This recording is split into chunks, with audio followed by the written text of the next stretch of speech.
Chelek Chav Gimel, volume 23, the first Sicha for Parshas Masei. This Sicha is on the pasuk Eile Masei Bnei Yisrael Asher Yotzu Me'eretz Mitzrayim. That these are the journeys of Bnei Yisrael that they left the land of Egypt, and then it goes on in the parsha to enumerate the 42 stations, the 42 journeys that they had throughout the Midbar, throughout the 40 years that they were in the desert, until they reached the final destination, which is Yarden Yericho, by the Jordan, right before Yericho, right before Jericho, the point of entry to Eretz Yisrael.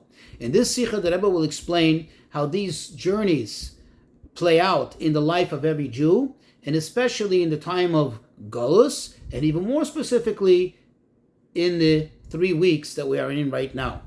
Just a quick thing to familiarize ourselves. In Yeshayahu, in the book of Isaiah, describing the virtues of Mashiach, it says, "V'harichoi b'yiras Hashem," that he will have a sense. Harichoi literally means he'll have a sense of smell of the fear of God, and he won't judge by the sight of his eyes. He will not discern by what he hears with his ears. Rather, he'll have a sense of smell. And the Chachamim tell us, the sages tell us, that this is a great virtue that Mashiach will have, which is called Moirach Vadoin, that he'll have literally a sense of smell and be able to determine things with absolute accuracy, even more than what one can see with his eyes. Let's go into the Sicha on the pasuk which says Eile Masei Bnei Yisrael. These are the journeys of Bnei Yisrael. So we ask the famous question, since the Torah details all the places in which they camped, stopped, all the stations that they stopped at, the question is, it would seem to be more fitting that it should have said, Eile Chanoyos Bnei Yisrael. These are the stations, these are the camps where the Jews camped throughout the desert in the 40 years. Why does it say, Eile Masei, these are the journeys? Moreover, if you think about it, most of the time throughout the 40 years, not just a significant amount of time, but if not most, if not almost all of the time, they were not in a continuous mode of travel. Rather, they were camped out. Some places, they said a significant amount of years, they stayed camped out there. And each place had its significance, where they put up the Mishkan and so on. So if so, the question becomes even stronger. It would seem that what's significant is not where they traveled, but where they were stationed, where they were camped. So why does it say Eile Masei versus Eile Chanoyos? These are the stops, these are the camps of Bnei Yisrael. Now perhaps we can answer it according to what Rashi explains. Rashi explains, quote, the place where they were stationed, the place where they were camped, is also called Masa, a journey. Why? Because from the place where they were camped, later they continued on and they journeyed on. Okay, in other words, Rashi is saying, because they traveled from the Chanoya, they traveled from their encampments, they traveled from their stations where they were stopped, therefore you can call it Masei. But the Rebbe says he rejects it. Because if you think about it, still what we're saying is that the main purpose, so to speak, the main objective was not the traveling, but rather the destination at which they became stationed. And in fact, each one had its own characteristics. Each one, some of them were good, some of them were bad. And as we mentioned, you put up the Mishkan, they became an established station where the Yidden stayed, whether it was a day, whether it was many years. But that seems to be the thrust, the objective, is where they stopped. In other words, not the traveling was the Iker, but rather the resting, the place where they stopped. So if so, the question is, again, why does it say Eile Masei versus Eile Chanoyos Bnei Yisrael?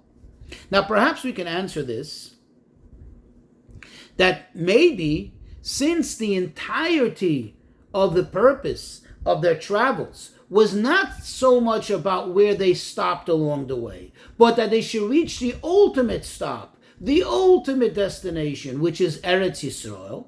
So therefore, we can look at it as one long journey.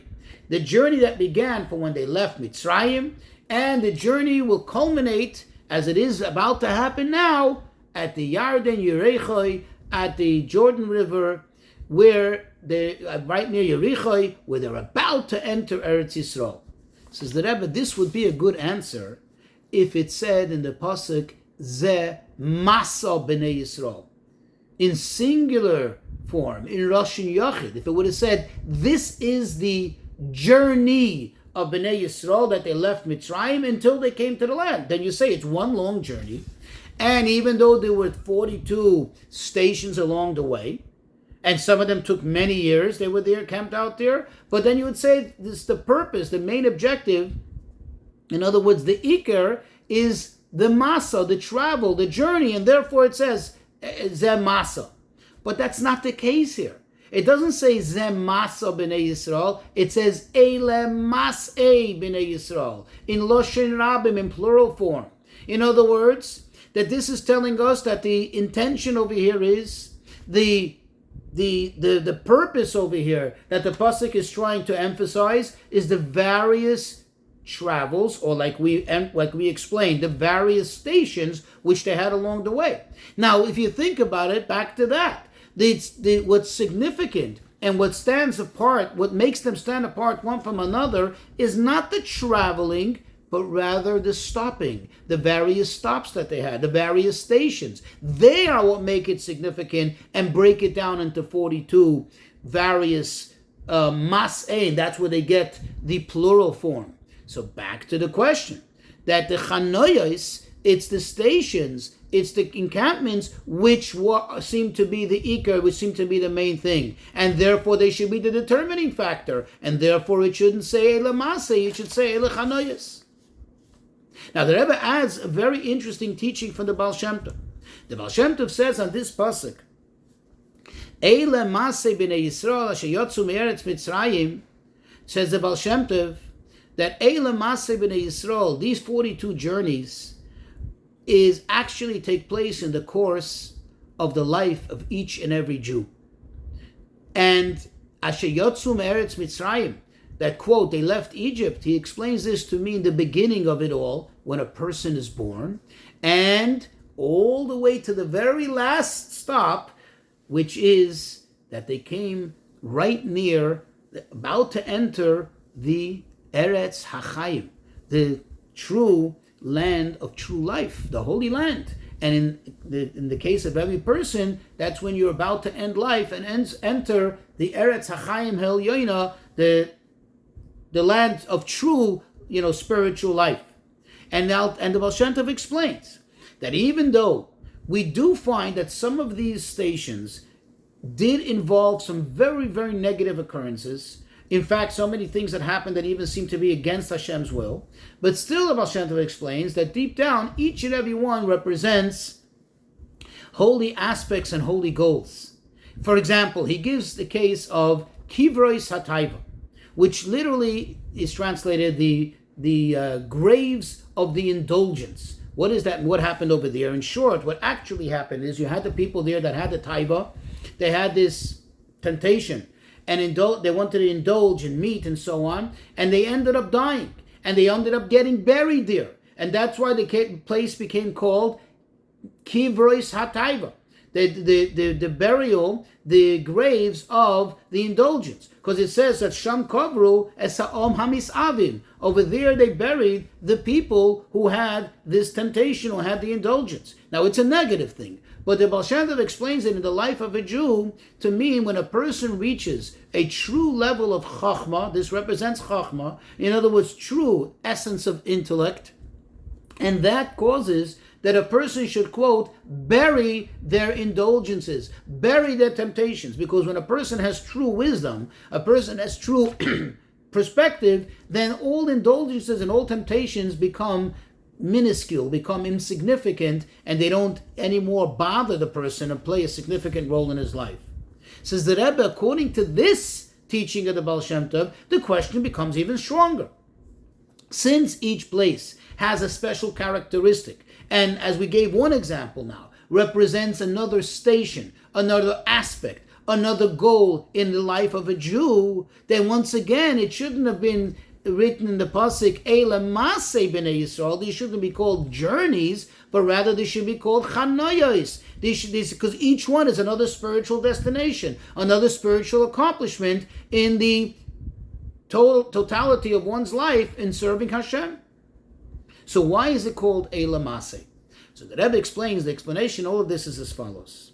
That a person has to know that the optimal mode of a life of a Jew is that he should always be in the mode of Maseh, constantly moving forward, never stopping, never stationary. And the Rebbe explains, stationary doesn't mean that one stops totally. It's obvious that you don't stop going forward. But sometimes it can seem like a person is going forward. In other words, they get somewhat elevated in their avodas Hashem, but however, they're really still in a stagnant mode. How can that be? When one's elevation, when one's achievement is proportional to where they already are. And proportionally, they get elevated a little higher. Proportionally, they get a little more accomplished. That is considered, says the Rebbe, a vayachanu. That is considered that they are stationary. They got a little higher, but they're stationary. They're still stuck in that same place, in that same realm. What is really demanded from a Jew is that a Jew should constantly elevate oneself, should constantly, quote, travel in a disproportionate manner. And then they become a true traveler, a true, quote, mover forward. And the Rebbe gives an example. You can be a student of the Torah. Let's give me just one example. And what's a student of the Torah called? A Talmud. Now, in the realm of Talmidim, of students, you have different levels. You have a basic student, a much higher, more advanced student, a student that it says is machkim es rabbi. He even enlightens his master, his teacher. But at the end of the day, they're all in the category of students. What happens when one graduates, one elevates to the status of a Rav or a Dayan? They're still a student of the Torah, but now they're in a disproportionately higher where they were before, than compared to what they were before as just a regular student. So likewise, when a person gets elevated, when a person advances in the service of Hashem, it has to be in a manner that is disproportionate to where they were before, to travel to a totally new destination. And now the Rebbe takes it deeper. And this whole idea of going, quote, from strength to strength, which we said has to be a disproportionate elevation, there is actually two aspects. There's two ways to look at it. There's an aspect of going away, meaning removing oneself from the prior realm, which could be translated into the word maseh, travels, journeys, you're going away, you're traveling away. Then there is the aspect of reaching that new destination, which is the equivalent of the chanoya, the stop, the campment. Now, since the emphasis, or as we explained, in the life of a Jew should be and is on the maseh, on the continuously going away from where you were before, removing yourself from there and becoming disproportionately more distant in a higher manner to where we were before, therefore, it is more appropriate, and now we understand that it makes sense that it says Eilem Maseh, because the emphasis is not as much on the chanoya, on the destination that you're going to reach, but it's more on the fact that you're in a constant mode of maseh, of leaving where you were before. So, and then of course, eventually you reach a higher level, but you're constantly traveling away. You're journeying away from where you were before in a disproportionate manner. And the Rebbe actually brings, to back this up, various sources, some from the Psukim, and some even from Gemara, from the Yerushalmi, that the term journey, which is masa or nisa v'neilecha, could also be used as a means of describing a state of removing oneself, either physically going away from a place, or as a state of mind, removing yourself from one state of mind and going into another state of mind. So you can see where the word maseh emphasizes this idea of going away from where I was before in order to go higher. And the Rebbe says this is also the explanation into the pasuk Eila Maseh b'nei Yisrael sheyotzim eretz Mitzrayim, as the Alter Rebbe asks, what do you mean that they left Egypt? These are the journeys that they left Egypt. They only left Egypt once, asked the Alter Rebbe. And therefore you should say Eila Maseh b'nei Yisrael, or Ashayotzu Me'eretz Mitzrayim, that they left Egypt. The moment they left Egypt and they came to the first stop, to the first destination, they're already out of Egypt. But the Alter Rebbe answers, he explains, that Mitzrayim is not just a geographical location, rather it's a concept, which means Meitzarim Ugvulim, constraints and restrictions, meaning that as long as, says the Alter Rebbe, you didn't reach Yarden Yerechai, which is the ultimate level, still, no matter how much you've accomplished, no matter how much you achieve, you're still somewhat, in a sense, in the mode of Mitzrayim, and therefore, says the Alter Rebbe, you have to constantly travel to leave Mitzrayim. In accordance to what we explained before, this will make sense even more.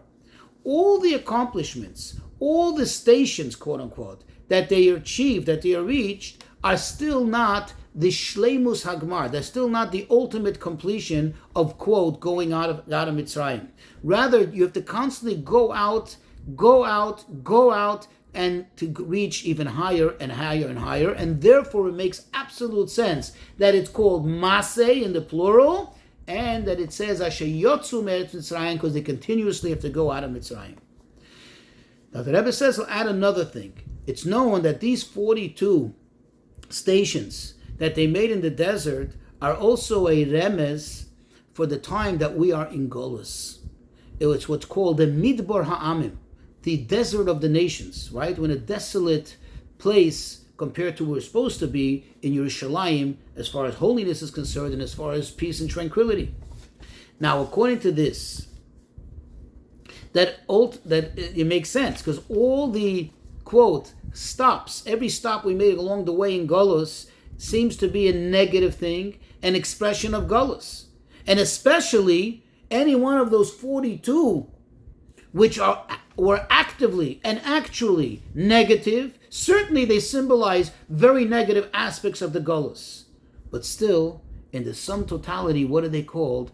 They're called Maseh, they're called journeys, as if there's something positive about them, as if there's something going forward about them. How can that be? If these 42 represent all the stations along the way, all the terrible things that happen in the whole Golus period, from the beginning until Mashiach comes, how can we describe it? How can we call it Maseh?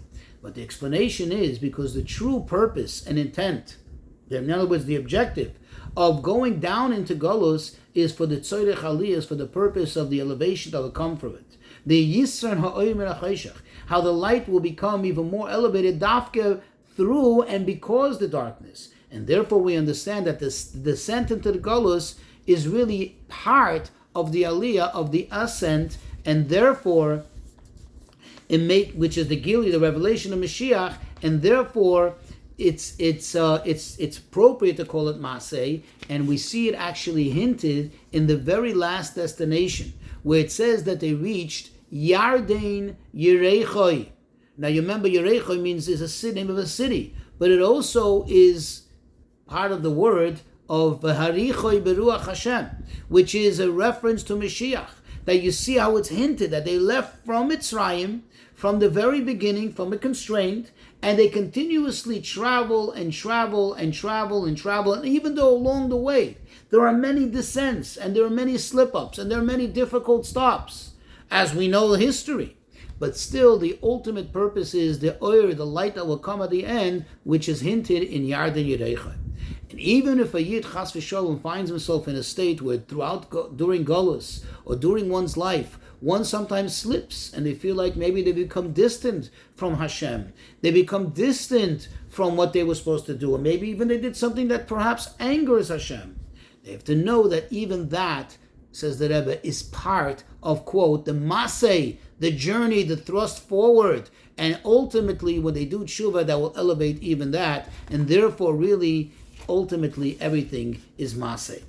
And now we can appreciate especially the connection to the 3 weeks. Maseh is always read in the middle of the 3 weeks. In fact, typically it's read Shabbos Mevarchim of Chodesh Av. The worst, that means the climax, the worst period of the 3 weeks. Because here, when we come into these days, that it's very easy to become it's very easy to become depressed and to fall down in spirit because of the situation of Golus, which is especially highlighted now in the 3 weeks. Then we read this parsha, which reminds us that everything really is a mode of maseh. It's part of the journey, and it's a part of the positive journey. Even though on the surface it seems to be negative, but really, ultimately, as we explained, it's the positive journey, and this helps a Jew to have extra chayis and islavos, to be invigorated and excited about doing this avodah and hastening the coming of Mashiach, which certainly will come